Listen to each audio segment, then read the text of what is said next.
तमिलनाडु के मुख्यमंत्री स्टैलिन साहब दिल्ली आए। उन्होंने हमारे स्कूल देखे। हमने दिल्ली में स्कूल बहुत शानदार कर दिए, सरकारी स्कूल जहां पे गरीबों के बच्चे पढ़ते हैं, रिक्शे वाले का बच्चा पढ़ता है, मजदूर का बच्चा पढ़ता है। अब दिल्ली के सरकारी स्कूल इतने अच्छे हो गए कि दिल्ली में लोग अपने बच्चों को प्राइवेट स्कूल से निकाल निकाल के सरकारी स्कूलों में भर्ती करा रहे हैं।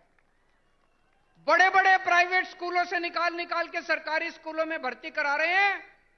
हमारे दिल्ली सरकार के स्कूलों के, दिल्ली के सरकारी स्कूलों के नतीजे 99.7% नतीजे आए हैं पिछले साल, 99.7। तो स्टैलिन साहब हमारे स्कूल देखने के लिए आए। वापस जाके उन्होंने अपने स्कूल ठीक किए और उन्होंने मुझे अपने स्कूल का उद्घाटन करने के लिए बुलाया। दोस्तों, मैं कई बार यह सोचता हूं, हमारे देश को आजाद हुए 75 साल हो गए, 75 साल, फिर भी हमारा देश गरीब क्यों रह गया? फिर भी हमारा देश पिछड़ा क्यों रह गया? हमारे बाद सिंगापुर आजाद हुआ, जापान सेकेंड वर्ल्ड वॉर में तहस नहस हो गया था, जापान हमसे आगे बढ़ गया, सिंगापुर हमसे आगे बढ़ गया, जर्मनी हमसे आगे बढ़ गया। हमारे में क्या कमी रह गई? हम पीछे क्यों रह गए? हम पीछे इसलिए रह गए क्योंकि जैसे अभी मान साहब ने बताया, हमारे देश की राजनीति बहुत खराब है, हमारे देश के नेता बहुत खराब हैं। पहली बार इस देश के अंदर एक उम्मीद की किरण जागने लगी है।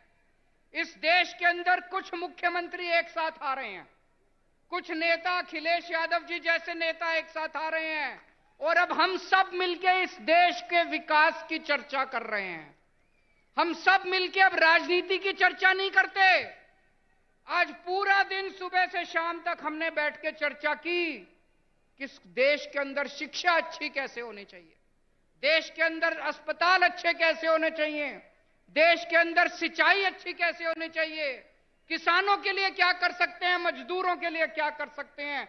देश के कुछ मुख्यमंत्री इकट्ठे होकर ये करने लगे। हम एक दूसरे से सीखना चाहिए हम लोगों को। मुझे याद है बचपन में जब मैं 10वीं क्लास में पढ़ता था, उस टाइम से हम सुन रहे हैं केरला में स्कूल बहुत अच्छे हैं, केरला में अस्पताल बहुत अच्छे हैं। उस टाइम से सुन रहे हैं। अगर केरला में स्कूल, हॉस्पिटल अच्छे हैं तो अभी तक बाकी देश में क्यों नहीं हुए? अभी तक हो जाने चाहिए थे बाकी देश में भी, क्यों नहीं हुए अभी तक बाकी देश में? हम सारे आपस में लड़ते रहते हैं, हम सारे पार्टियां आपस में लड़ते रहते हैं, सारे नेता आपस में लड़ते रहते हैं। आज मुझे बड़े दुख के साथ कहना पड़ रहा है, अभी अभी कई सारे वक्ताओं ने कहा तमिलनाडु का गवर्नर तमिलनाडु की सरकार को तंग कर रहा है, तेलंगाना का गवर्नर राव साहब को तंग कर रहा है, दिल्ली का गवर्नर मेरे को तंग कर रहा है, पंजाब का गवर्नर मान साहब को तंग कर रहा है। ये गवर्नर तंग नहीं कर रहे, मोदी साहब तंग कर रहे हैं। गवर्नर तंग नहीं कर रहे। गवर्नर को बेचारे को क्या लेना देना? गवर्नर को तो बड़ा सा बंगला मिल गया, आलीशान गाड़ी मिल गई, एयर कंडीशन माहौल मिल गया, नौकरी मिल गई, 5 साल ऐश करने के लिए आता है गवर्नर। गवर्नर को क्या लेना देना? दिल्ली से फोन आता है, राव साहब को काम मत करने दो, अड़चन अड़ाओ। आता है कि नहीं आता है? बेरोजगारी से त्रस्त है। हमारे प्रधानमंत्री को बेरोजगारी से कोई लेना देना नहीं है। वो 24 घंटे बैठ के ये सोचते हैं मैं किस मुख्यमंत्री को तंग करूं, किसके ऊपर मैं सीबीआई छोड़ूं, किसके ऊपर मैं इनकम टैक्स की रेड डलवाऊं, किसके पीछे मैं ईडी छोड़ूं। आज पूरे देश के अंदर इतनी महंगाई हो गई है, एक आम आदमी को अपना घर चलाना मुश्किल होता जा रहा है, अपने बच्चे पालने मुश्किल होते जा रहे हैं। लेकिन देश के प्रधानमंत्री को महंगाई की, बेरोजगारी की कोई चिंता नहीं है। वो ये सोचते हैं आज मैं किसके एमएलए खरीदूं, इस पार्टी के एमएलए खरीदूं, इस सरकार को गिराऊं,